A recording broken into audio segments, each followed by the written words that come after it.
Hello everyone, Giltar here with another haul video just to show you guys my most recent acquisitions. I remember the last one that I put up for my channel here, I basically called it a boring haul video or something along those lines. Just sort of jokingly. I don't think it was boring, but you know, in my opinion, haul or unboxing videos generally are a little boring. Because they're really just showing off stuff that you are getting, and you know, it's like the people who are watching, you know, what do they get out of it? So I always find that kind of funny. But here I go, making my own, you know, haul video yet once again. And I hope you guys enjoy some of these things, and I hope you guys are looking forward to reviews of these products.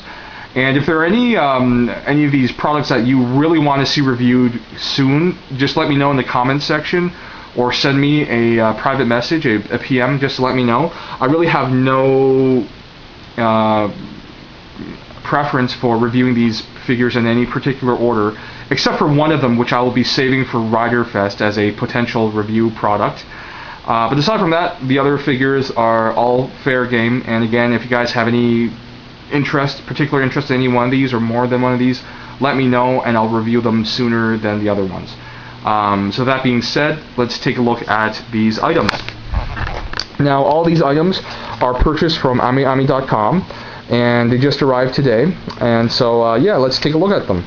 First up is the s.i.c, or Super Imaginative Chogokin Kiwami Tamashii figure of Den-O in sword form. And as usual, the s.i.c Kiwami Tamashii figures do not disappoint. They're small figures. They're about 3.75 to 4 inches tall.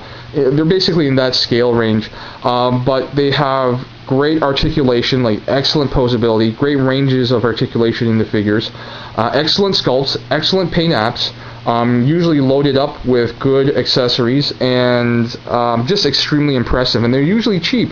They're about between $10 to $12 or $13 maybe American. And some people might be thinking, okay, well, you're paying $10 for like a 3.75 inch figure or a 4 inch figure. You know, $10 or whatever is pretty expensive.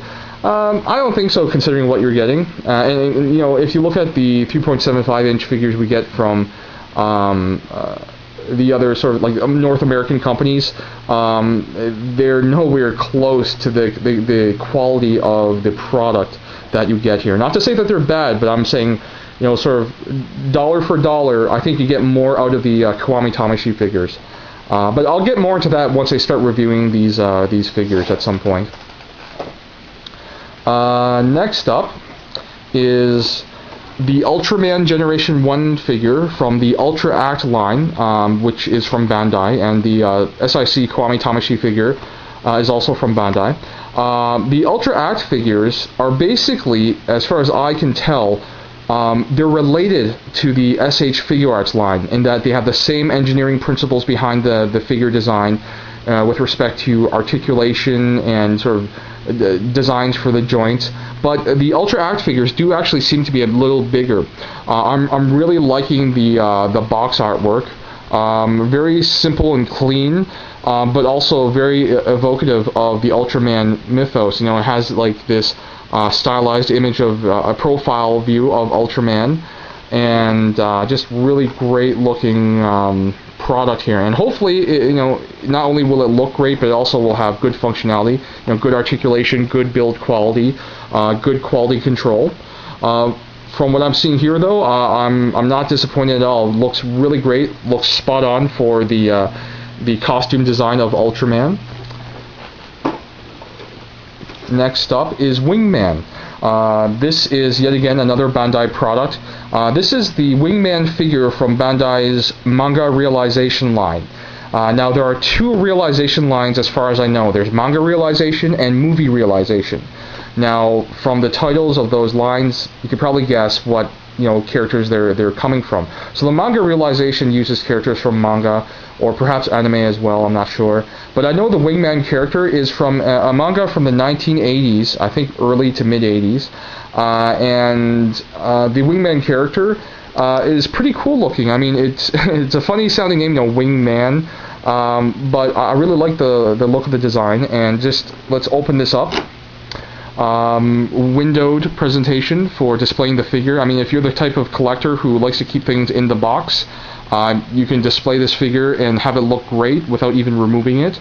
You have the figure and the accessories, some really great concept artwork, photos of the figure in different action poses. There are different versions of the box art. There's a normal version, which is, I believe, just a photograph of the action figure, an animation version, which is sort of an anime-styled, presentation of the Wingman character, and then there's a Takea version, which is, I believe, the artwork done by the artist who created and worked on the Wingman comic or manga.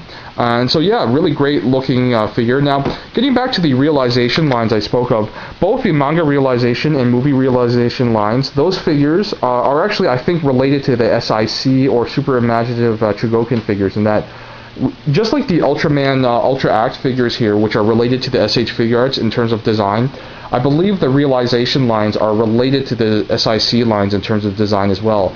Very similar in size and very similar in terms of just the design of the figure itself with respect to joints and accessories and whatnot. Next up is not a Bandai product, but an extremely cool product in my opinion. This is the Play Arts Kai Metal Gear Solid Naked Snake action figure. This is the sneaking suit version, which is the first version of Naked Snake, and I believe at a later point we'll get a different version of the costume that Naked Snake wears in the games. But yeah, really great looking figure, excellent sculpting, paint application, details look spot on. A nice assortment of accessories like pistols, hands, extra hands rather, and I'm not sure what that is, but I guess I'll find out soon. Also a sort of riot shield-like accessory. And this is actually a really large action figure. Just to give you guys an idea, that's the action figure, and this is my master grade RX-782 Gundam. This is version 2.0. And this is, over 7 inches tall, just over 7 inches tall. And then we look at Naked Snake here, which is probably a 10-inch figure. So very impressive. For people who like larger, action figures or larger model kits, this will probably appeal to you just for the fact of its large scale, large size. And last, but certainly not least, this is the VF High Metal VF1J Valkyrie. This is the Hikaru Ichijo custom version. For people who've watched Macross and or Robotech, you'll recognize the VF1J with the Hikaru custom colors, which is basically red and white. It's got the double laser beam barrel head design with a triangular faceplate. Yeah, just really great presentation. Just the cover or box artwork is wonderful. I think Haruhiko Mikamoto probably did the artwork here too. If he didn't, then it's a shame, because he's the lead character designer for Macross, and he should be doing the artwork for this really great product. Now, just like some other action figure or high-end action figure products, this does have a window display mode. Basically open up the cover of the box and you can display the figure itself.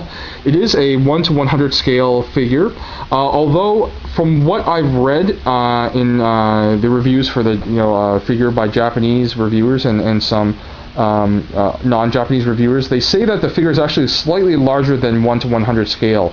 It's probably closer to like 185 or so, around that range in that scale. So it's a little bigger than 1:100, but nevertheless, really great looking Valkyrie. And the thing is that up till this point, if you really wanted a Valkyrie figure or any sort of Macross figure of the Valkyries, the company to go to would be Yamato. They make really great high-end figures of Valkyrie mecha.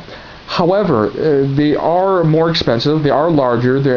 I think the average Yamato figure is probably 1:72 or 1:60 scale, so they're quite large. But there are some issues in that their designs don't really have the greatest articulation, and there are some reported quality control issues. So I'm hoping that the VF High Metal will offer a less expensive and perhaps better articulated alternative to the Yamato Valkyries. So I'm very excited about this product. I've said it before, I'm a big fan of Transformers, and transformable mecha are something that I really like. So I remember when I was a kid, I used to watch Robotech, and then I watched Macross afterwards all the time, and I'm a big fan of the original SDF or Super Dimensional Fortress Macross series, and I'm a big fan of these original Valkyrie designs. So yeah, I'm really looking forward to taking a look at this figure out of the box, and I can't wait to review this because I think it's going to be hopefully an outstanding product and this start of a new wave of Bandai created, good good Macross action figures. So that does it for my haul video. I hope you guys enjoyed it. And yeah, if you have any interest in seeing any particular figure reviewed soon, let me know via comments or private message, and I'll do my best to review it as soon as possible. So as usual, thank you very much for watching, and I'll see you guys at the next video.